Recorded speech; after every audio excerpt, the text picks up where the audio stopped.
today to go over the 2017 year-end closing instructions. Specifically in this section, I would like to cover warrant cancellations, ACH returns and NOCs, the monthly allotment process, as well as W-9 submissions. Let's go ahead and get started.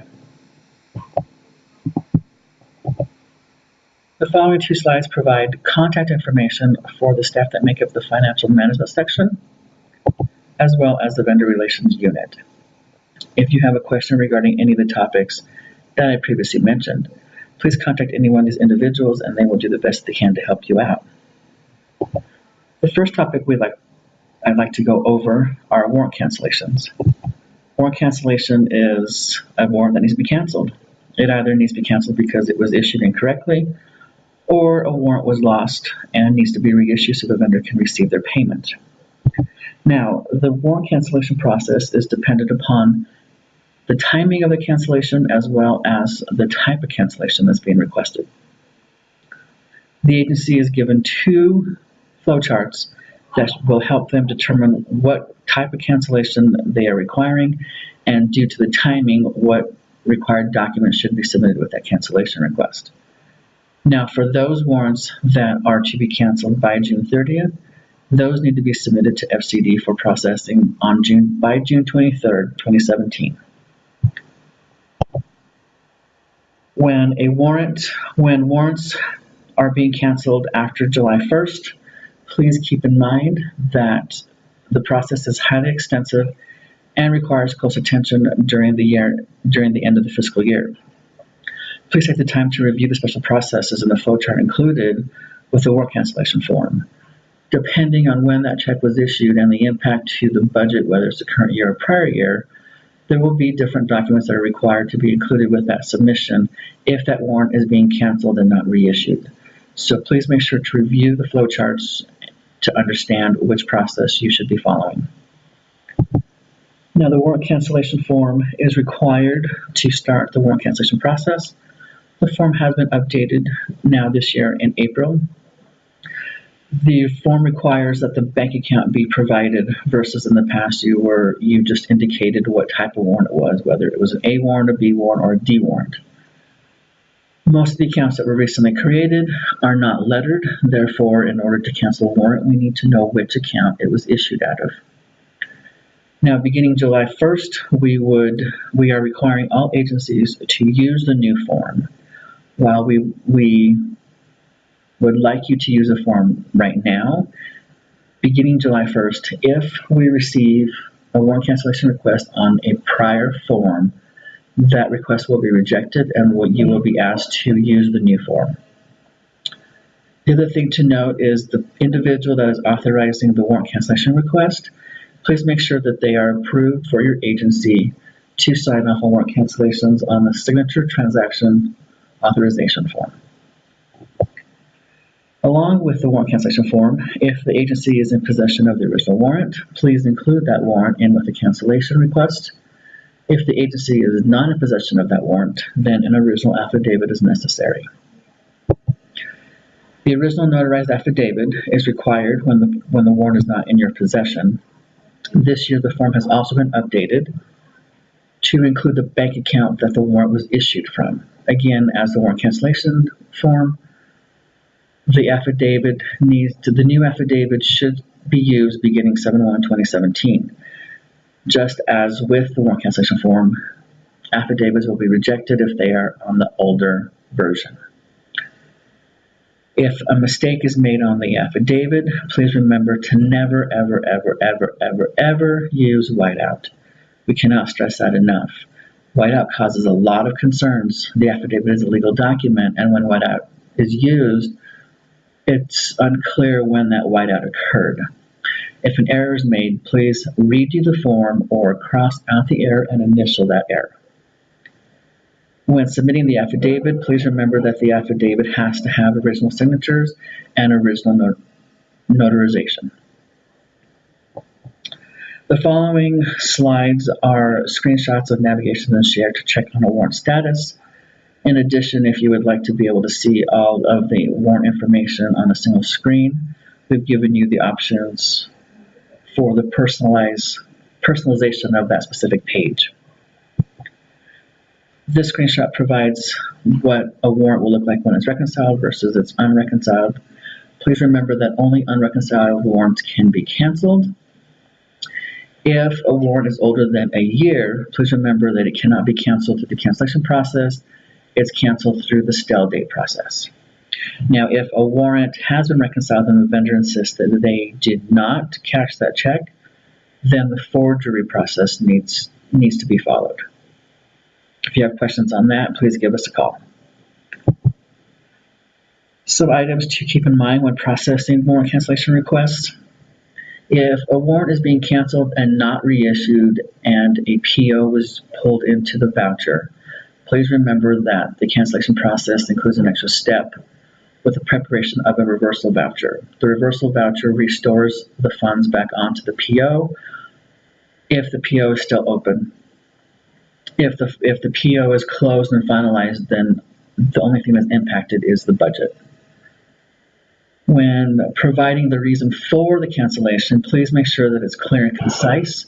We use this information in our auditing process to ensure that the proper cancellation request is selected.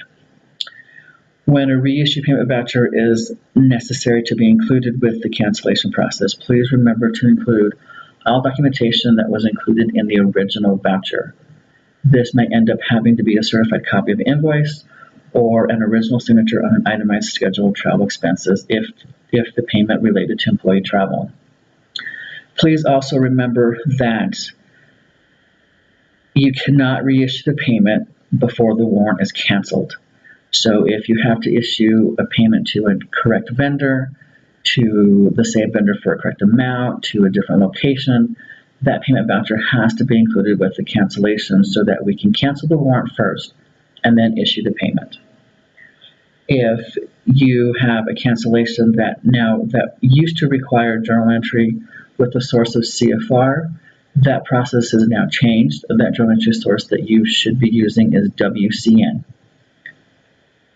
Again, just as with the warrant cancellation form, make sure the person signing off on the journal entry is authorized to sign off on journal entries.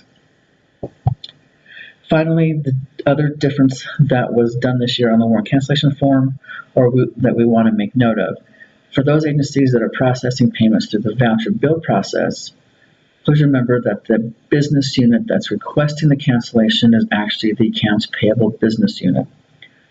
In the example off to the right, the business unit is 630003. That's the AP business unit that warrant was issued under. Whereas in the accounting information that is used during the audit process, the business unit required in this section is actually the general ledger business unit. This is the business unit where the general ledger activity is recorded at. So in the example again to the right, the business unit is 63000. Now, while we don't have time or the ability to be able to have you ask questions, if anything did arise that you want clarified or you have questions in general, please let us know. The same will be true for the following sections that we will continue to cover. The next topic we'll cover are monthly state general fund allotments. If you guys remember back in the 2016 closing meeting, we explained to all of you that the allotment process is now using the allocation process from SHARE. This is a system-generated transaction based upon the allotment request that is provided to FCD at the beginning of every fiscal year. The journal entry source is still ALT. The process is run every first of the month, just like normal. The only thing different is that you'll start to see journal IDs like this on the screen, the ALT 000555. And these journal IDs should be the same every month. The allotments are based upon the allotment requests that are submitted by the agencies to Budget Division. The allotments are, the appropriation itself is allocated on a 1/12 basis each month. If there's a rounding difference that has to be addressed, whether we have to give more money or take some money back, that difference will be addressed during the month of July, so that at the end of the 12 payments, the total amount recorded in account 499105 will equal your appropriation and your allotment request. Again, please remember that since this is a system-generated transaction, there is no hard copies of journal entries to be provided to the agencies. The support for your appropriation will be the Budget Act as well as the allotment request. Again, if you have any questions, please let us know. The next topic is ACH returns and the NOCs, which are notice of changes. ACH returns, now that we've been trying to get more vendors to accept ACH payments, to go to the ACH process, as a result of that increase, sometimes the information that's provided is either incorrect, the bank account that was entered in the system was entered incorrectly. Sometimes banking institutions update their records and we need to update ours. So depending on what the bank notifies us of, we know that the vendor record has to be updated so that any future ACH payments can get to their destination correctly and timely. When we are notified of an ACH return or a notice of change, the process includes determining who the vendor is, the agency that issued the payment along with the voucher that was used for that payment. It entails updating the vendor record, preparing a deposit, and getting the agency to reissue the payment if the payment is still valid. An ACH return is when an ACH payment could not be processed. The account was incorrect, didn't exist, it was closed. Whereas a notice of change is a do-over, kind of, sort of. Actually, the ACH is more of a do-over. Notice of change is, hey, your information is not correct. The payment went to where it was supposed to go, but please update your information so that future payments can be made correctly. Here's a list of some common reason codes for why returns occur. Most of the ones that the state usually sees are accounts are closed or the account doesn't exist. We may have entered it incorrectly. The information may not have been provided correctly. Whatever the reason is, Wells Fargo always provides us a code. Now, when a return does happen, for those of you who've seen this, you'll get an email from somebody within the financial management section letting the agency know that a return has occurred. The email includes instructions on what to do and provides the documentation to support that reissued payment voucher. Please remember that if your original voucher was for a reportable transaction, meaning that amount will be reported on a 1099, since we're not impacting the original transaction by recording the deposit in account 292900, we want to make sure that the reissue voucher doesn't also get reported on 1099, duplicating the payment.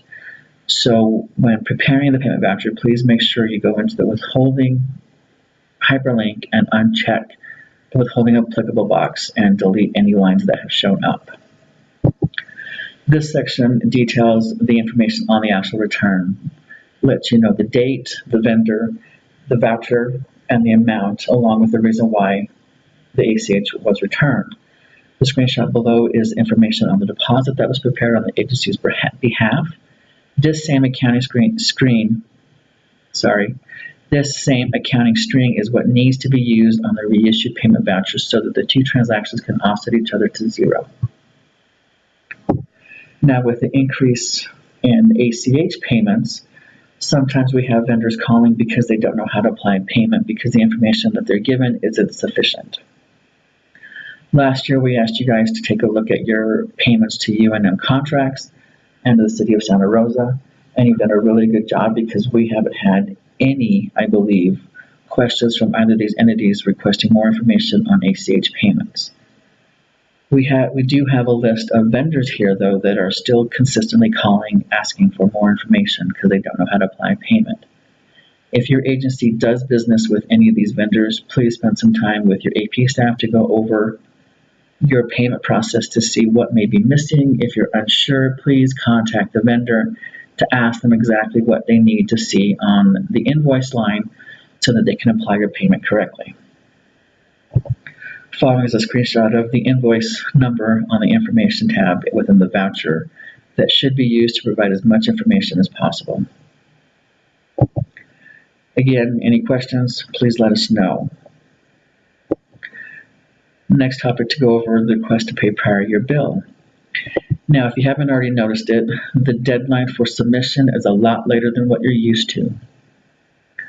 To help address the accrual process, there have been additional steps that have been created to help the agency be able to accrue as much as they can into the correct fiscal year. Therefore, prior year bills won't be accepted until December 1st. Now, if you have any questions on the new process, please make sure to contact your CAF accountant or somebody within FCD so that we can go over that process with you. Okay, so as far as request to pay prior bills, when submitting those requests, please do not include copies or even the original copy of the invoice. We don't need the invoices to approve the bill. We just need to double check that there's sufficient cash and budget if that invoice had been presented timely. You want to keep those copies for the payment voucher that you'll submit for payment. If your request is on a multi-year budget, if the fund does not have sufficient cash, please make sure to include a copy of any drawdown documents or audit receivables. So the audit receivables, these are amounts that you would have accrued as expenses in the prior fiscal year, but you don't have the cash because you haven't asked for the cash yet. So you have set up receivables. You can give us a list of those, and that will be used in place of the cash balance. When making payment on the requests that have been approved, please remember that the payment has to be processed within 30 days of our approval. If you miss that 30 days, you will be required to prepare an encumbrance prior to that voucher being approved. Any questions, please let us know. The signature authorization form. This can be tricky for some agencies with turnover. Please remember that it is the agency head that actually approves the form, not the CFO. The signature form and all other forms signed by the agency head or CFO become void if either of them leaves. So if the agency head leaves the agency, everything that was approved under that agency head has to be redone under the new individual who will take over that agency. If there's nobody permanently set up for that agency, then whoever is the interim would have to be the one who signs off on all the forms. So everything will have to be redone. So make sure that if your agency head leaves or the CFO leaves, that's taken care of as soon as you are aware of it, because we don't want to have any delay in processing your transactions while those forms are being processed. If a new signature form has to be submitted because of changes, staff changes, new CFO, whatever it happens to be, please make sure to redo all the signatures. We only want one form on file for every agency. The other thing that can be tricky for agencies that they may forget is if the CFO is going to be out of the office for a period of time and is designating somebody in their place, please ensure that that individual is authorized to sign documents. If they are not authorized to sign documents, then nothing will be processed until somebody who is authorized to sign will sign off on those for approval. If you have any questions on that, it's a little bit short, please contact us. Laura Montoya has been pretty good about tracking that information. I also know that Ron Spillman, the controller, as soon as he finds out somebody's leaving, he's notifying the agency that they need to get those forms updated as quickly as possible. Next, we have the FCD Distribution Center. Not much has changed here. Hours are still 8 to 5 with an hour lunch. Warrants are ready for pickup after 10 every day. On paydays, the week of paydays, payroll is available to be picked up Wednesday afternoon, depending on your agency schedule. The employees designated to receive warrants form is a little bit different this year. If your agency does not process payments under the voucher build process, you can ignore that last column. For those agencies that do use that process, please ensure that the employees, that column is selected for the employees who pick up warrants. So they'll be able to pick up those warrants now in fiscal year 18. Just like the signature form, if you have any staff changes, please redo all of the signatures because we only want one form on file for every agency. For those agencies that receive warrants in the mail, please remember to send back your signed registers to the email below. For those agencies that have runners who come in and bring the documents, please remind the runners to stamp the documents in appropriate places where it won't hinder the document from being processed, and make sure to have them place it in the appropriate box. If documents are placed in the wrong box, sometimes that's not identified till days, if not weeks later, which stops that document from being processed timely. If you have any questions about that, if you have agencies who have questions, please make sure that they talk to Rosemary about their concerns, or if they're not sure what to do, or have one of the staff come out and walk them through the process. Finally, W-9 submissions. W-9 submissions are a very hot topic. A lot of changes have been made over the last 6-9 months regarding FCD's processing W-9s. The biggest change that we had was the second review of W-9s that were processed. In order for an agency to be able to use a vendor, they have to be in share. And to get them into share, we have to have a W-9 so that we can comply with the federal regulations for 1099 reporting. In addition to that, we've also been trying to do cleanup with the 9.2 upgrade and clean up with the vendor data.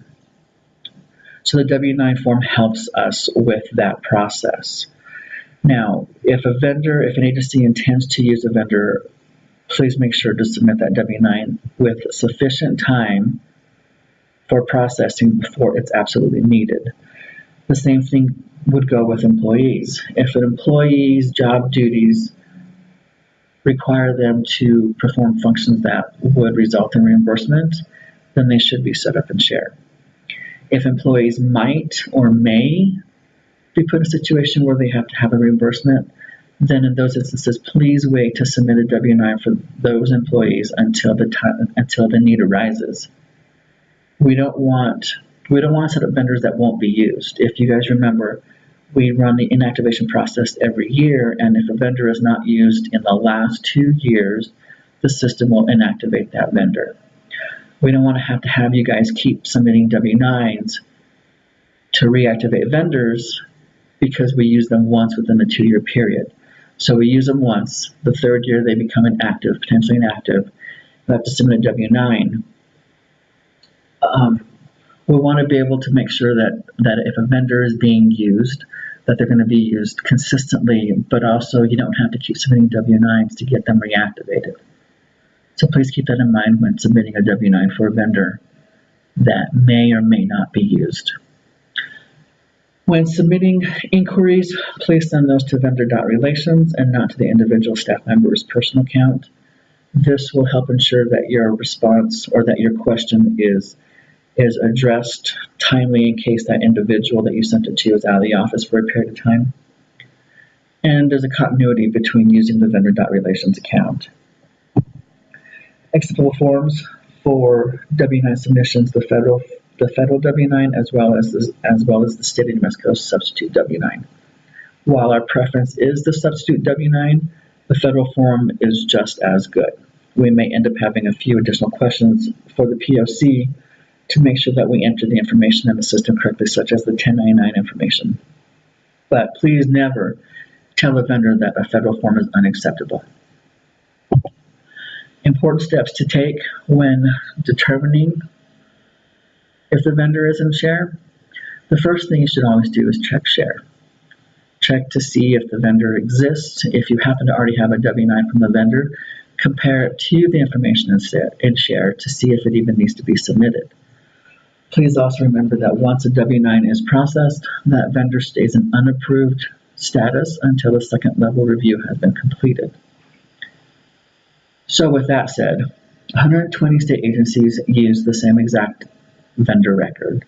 If a vendor is in unapproved status and you know that your agency did not send in that W-9, please remember that another agency may have.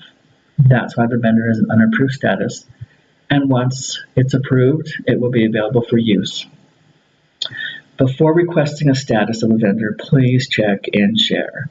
Many times when we respond to these emails, we find that a vendor has been approved for several days, if not several weeks. So it's best practice for you to check share first before contacting the vendor relations unit. And remember, going back to the first of this slide, check share. The first you should always use is the TIN, the employee ID, social security number, or the employee identification number. That should be the first thing that you try to attempt to pull up. Sometimes vendors change their TIN. They go from using social security number to using EIN. And when you know the vendor record and you see no changes, well, that might be because a whole new vendor ID was generated for that vendor. Look for the TIN. If you know the vendor ID and there's nothing been changed on the vendor ID, please review the vendor record, specifically the comments located under the location tab, to see why maybe there was no changes done to that vendor. Lastly, when submitting a request for status update, please do not resubmit the W-9. What happens sometimes is we don't catch that you are requesting for a status report, so that email will be pulled into the processing folder and we won't catch that until that email comes up for processing, which could be a week, a couple days. It really just kind of depends on what kind of volume we have to process. Vendor relations policy. First and foremost is that no vendor will be entered into share without a W-9. So just know that any changes to a vendor record that need to be made have to be supported by a W-9. Now, when submitting a W-9 to vendor.relations, please ensure that it's legible and complete, signed by an appropriate representative of the entity or individual. We find a lot of W-9s that aren't signed. We find a lot of W-9s that are not legible, so those have to be kicked back and reprocessed by the agency before we can then process those changes and share. In addition to the W-9, the agency's POC needs to fill out the cover sheet. Now, the cover sheet is a tool for the agency to make sure that they've looked at share. Did they look to see if the vendor existed? Can they find the vendor? If the vendor does exist, what information needs to be updated? If there's additional notes that you might want to provide us, say, hey, we know this person was a supplier, but now they become an employee. Whatever additional information you think might help us process those W-9s, please include that on that cover sheet. When submitting that information in the email, please make sure to include the vendor name and vendor number if available on the subject line. This helps us when we do searches for specific names or vendor IDs. When a vendor is requesting ACH payments, please remember to include a bank pre-printed check or a bank letter for ACH addition or changes. The reason why we're requiring a bank pre-printed check is some fraud, to help us try to prevent fraud or to mitigate the chances of fraud. I don't believe that we'll ever be able to eliminate fraud. If somebody wants to do something, they'll find a way to do it. So to help us ensure that the account belongs to the vendor that is being registered, that is why we are requiring a bank pre-printed check or letter from the bank. Now, vendor cleanup. As we all know, we will be going to a new version of Share here in the fall. Before that happens, we are doing data cleanup, and part of that data cleanup is the vendor cleanup. We have a lot of vendors with multiple addresses. We have a lot of vendors who, once we contact them, they tell us, no, that address isn't allowed for payments. We want all payments to go to these addresses, this address, or whatever it happens to be. The vendor drives the addresses in Share.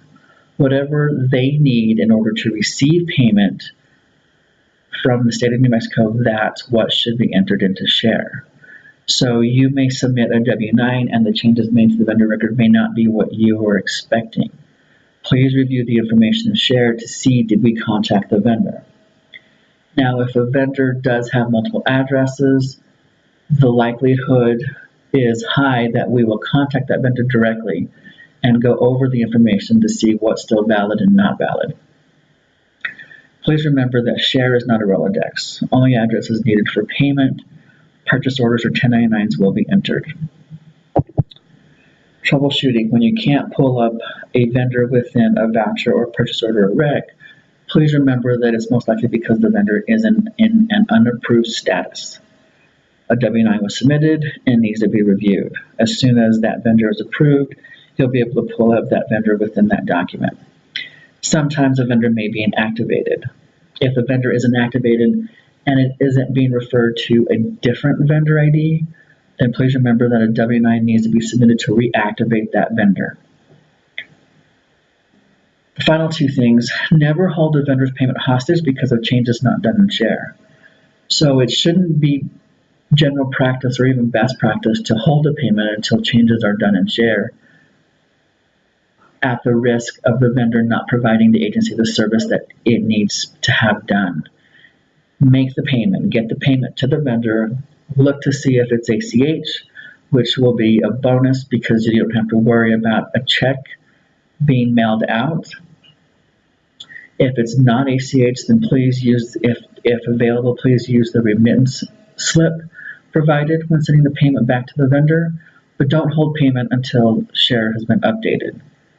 The final thing is agencies should not dictate to a vendor how their record should be updated or should look.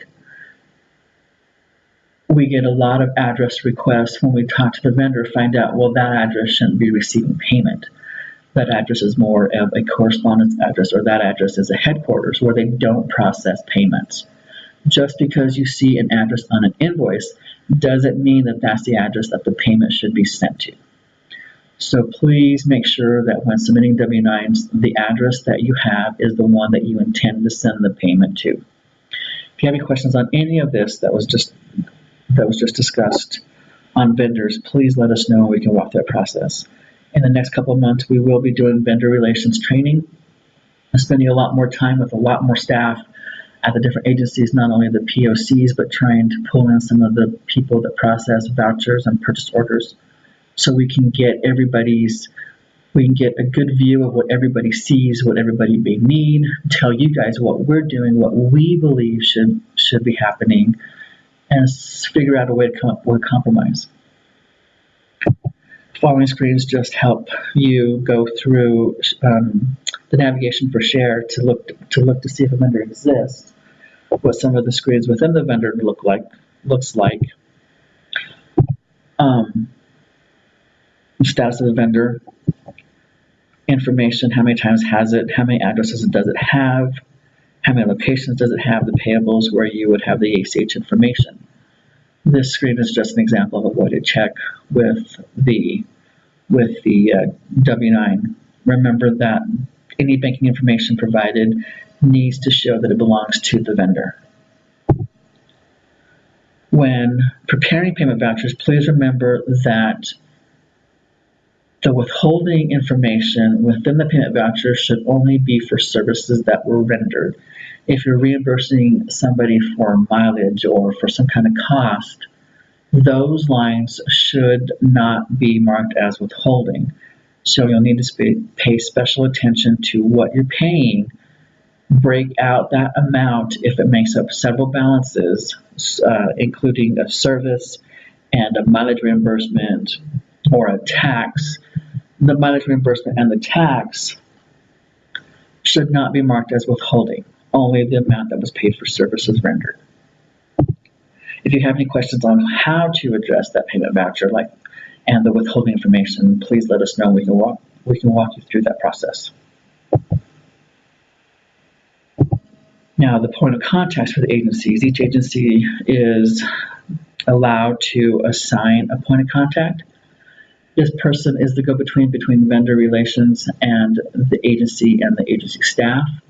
The POC must actually review the W-9 and compare it to share before submitting it to ensure that the changes actually need to be made, and then fill out that cover sheet to provide us with the information that we need to process that W-9 quickly. If we are to provide any information back to the agency's POC, then the POC should disseminate this information accordingly. All communications to vendor.relations should go through the agency's point of contact. Finally, if there's any questions regarding anything that was just discussed or gone over, please let us know. If you have any suggestions on how to make this training process more effective, um, do you like it? Do you prefer it? We will be looking at probably doing a lot more of these types of training due to cost, budget issues, time. It takes a lot of time for agencies out of Santa Fe to travel. If you like this process, please let us know so that we can continue to try to improve how we present information like this. Thank you for allowing me to take some of your time. If you have any questions on the year-end closing instructions in general, or anything else that was presented within this training session, including anything from the CAF or from the State Controller Ron Spillman, please let us know, and we will get back with you and figure out how to help you out. Thanks.